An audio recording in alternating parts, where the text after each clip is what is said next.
the social media getting dopamine hit after dopamine hit. When we first get on social media for the first time or after a long period of time, the amount of dopamine that's released we think is quite substantial.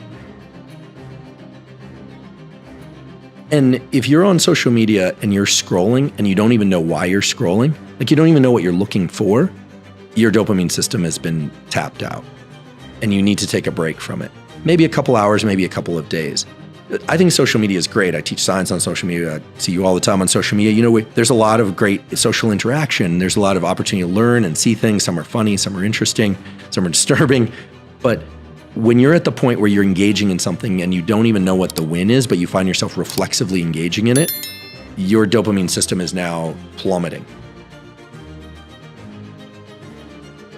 So I look at social media as initially being very dopaminergic, driving reward, surprise, and excitement, but very quickly transitioning to something more like OCD and the kinds of behaviors where it looks, if we were to look at ourselves through the lens of an experiment like we would an animal experiment, we think that animal is sick. If you saw an animal digging in the corner, looking for a bone, the dog is looking, you'd think that's really sad. That's us. His observation about the majority of people waking up like tired zombies is a sad reality. But it doesn't have to be that way. As he suggests, breaking the pattern and feeling energized can set you on a path to success. This is just the beginning of a journey that'll make you stand out from the crowd. Don't settle for mediocrity, my friends. Follow Dr. Huberman's advice and become the best version of yourself. But I think that by now, most people are aware that getting a really good night's sleep on a consistent basis is critically important, but most people don't know how to do that. In fact, I'm guessing that very few of you out there are consistently getting 7 to 9 hours of really terrific sleep, waking up feeling rested, like you're ready to attack the day, and being able to go through the day feeling focused and alert without dips in energy or focus. Huberman's insight on the futility of endless scrolling is a reminder that there's a whole world waiting beyond our screens. It's really easy to lose sight of what truly matters when we're constantly bombarded by digital distractions. But when we realize the vast potential that lies outside of our devices, it can leave us speechless. Unlike email or reading an article online, social media is, you can scroll through 1,000 different or 100 different contexts within 5 minutes. And that's a big override for the brain. And then the rest of the world seems kind of boring. Like, you see people at dinner scrolling their phone. It's because actually the brain wants novelty. It's seeking novelty all the time. These days, I'm turning off my phone in the evenings. I'm on there a little bit, but I'm finding I'm kind of sick of the phone.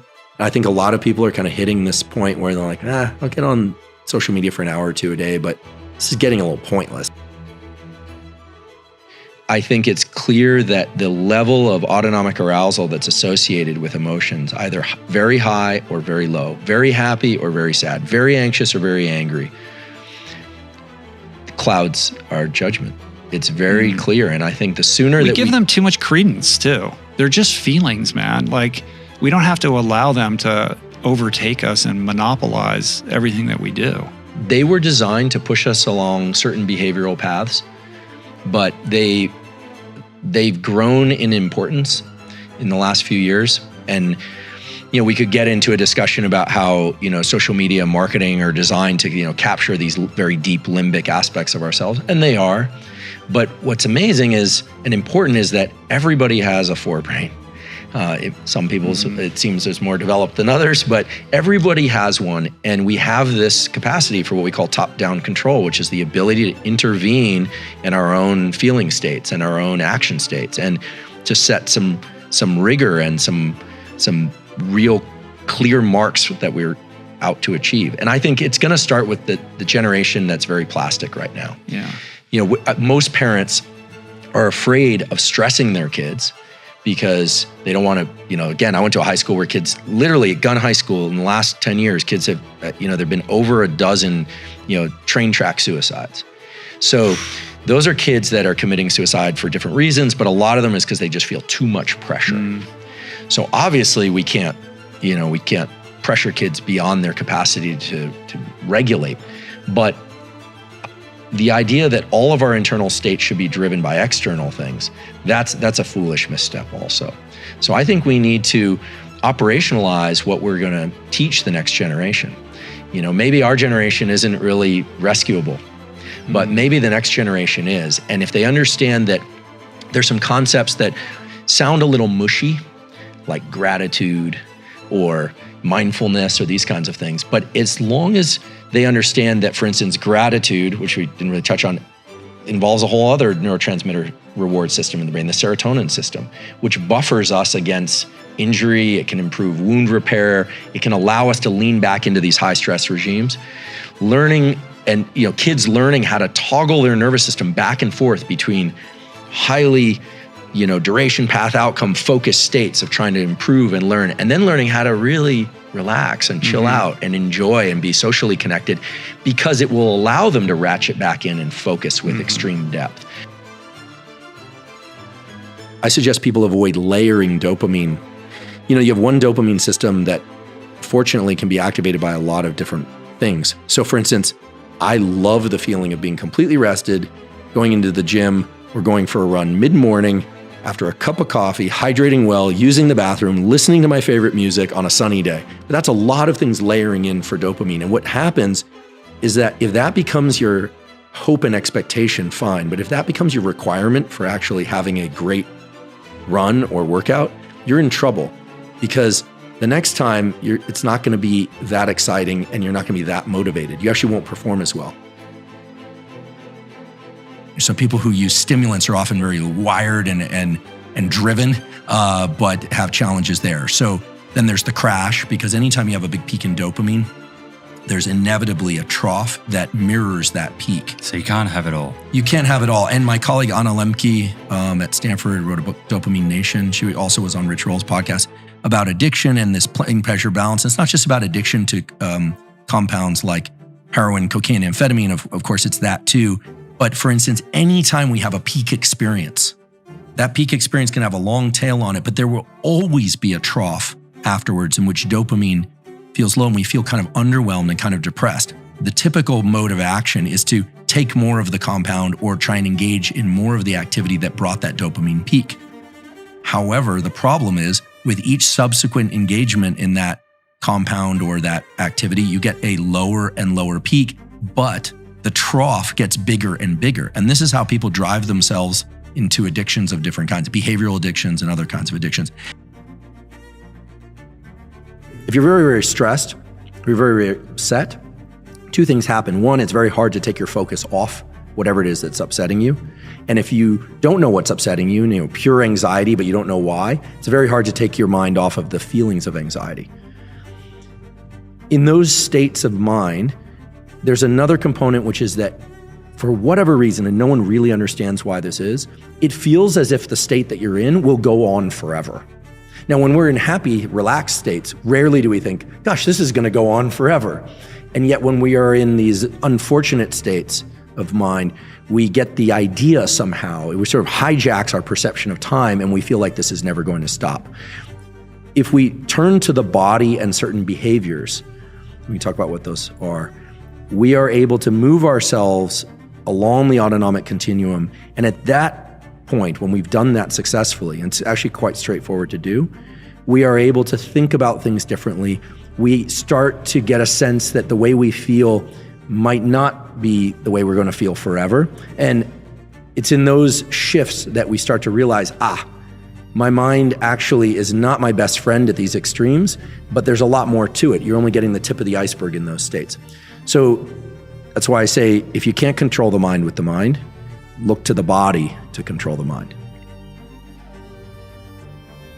Really, the quality studies on humans that have looked at this say, try and get as much natural light as you can in the morning hours, whenever it is that is for you, especially the first 3 hours after waking. If you can work outside, great. If you can get near a window, because as opposed to just in a dark conference room, that's better. But if you can get outside, that would be fantastic. But you want to try and view sunlight as early in the day as possible. 5 to 10 minutes on a clear day, minimum. 10 to 20 minutes on a cloudy day, minimum. 20 or 30 minutes on a very overcast day, minimum. Without sunglasses, don't stare at the sun. Please don't damage your eyes. Look off slightly off from the sun, but yes, you want to face eastward towards the sun. And on those cloudy days, that's especially important to do. Why? Well, viewing morning sunlight increases cortisol early in the day, which is excellent because you want cortisol elevated early in the day and you want it lower later in the day. And because of the relationship between the cells in your eye that sense sunlight, specifically morning sunlight, believe it or not, that happens, and signal to your hypothalamus, and the relationship between the hypothalamus and the pituitary and other endocrine organs, it sets in motion a dopamine-related cascade in neuromodulators, dopamine, and hormones that lead to states of well-being, elevated mood, alertness, etc. throughout the day. One of the reasons why there's so much challenge out there with focus and anxiety and depression, there are a lot of reasons for that. But one of the reasons is that people's internal mechanisms aren't anchored to anything regular. Now, this doesn't require being neurotically attached to getting up at a very specific time, going outside, viewing the sunlight same time every day. These systems, again, will average, but if you can provide them consistent light anchors early in the day and in the evening and avoiding light at night, you will be amazed at the tremendous number of positive effects that can come from that at the level of metabolic factors, hormones, and just general feelings of well-being. In fact, most of us are familiar with what it is to not sleep well and all the terrible effects that has. Maybe one night you're fine, 2 nights even. For the new parents out there, I sympathize with you. But most people are not familiar with what it is to sleep really, really well on a consistent basis. And when you start doing that by controlling your sleep environment, right? Get the proper sleep surface, get the proper pillow, get the temperature in the room right, get your light exposure right, start timing your exercise at normal periods or times throughout the day and week. It's amazing how many other biological systems just naturally fall in line. And this is why whenever people ask me, what should I take? Which is one of the most common questions I get. What supplements should I take? What drugs should I be taking? What things should I be taking? The first question I always ask them is, how's your sleep? So let's talk about sleep. Sleep is this incredible period of our lives where we are not conscious. We might dream, we might twitch, we might even wake up. But in sleep, we are only in relation to things that are happening within our brain and body. Outside sensory experience, in most cases, can't really impact us. And yet sleep is this tremendously important period of life because it resets our ability to be focused, alert, and emotionally stable in the wakeful period. So we can't really talk about wakefulness, focus, motivation, mood, well-being without thinking about sleep. Dopamine has everything to do with how you feel right now as you're listening to this. It has everything to do with how you will feel an hour from now. It has everything to do with your level of motivation and your level of desire and your willingness to push through effort. If ever you've interacted with somebody who just doesn't seem to have any drive, they've given up, or if you've interacted with somebody who seems to have endless drive and energy, what you are looking at there in those two circumstances is without question a difference in the level of dopamine circulating in their system. There will be other factors too, but the level of dopamine is the primary determinant of how motivated we are, how excited we are, how outward-facing we are, and how willing we are to lean into life and pursue things.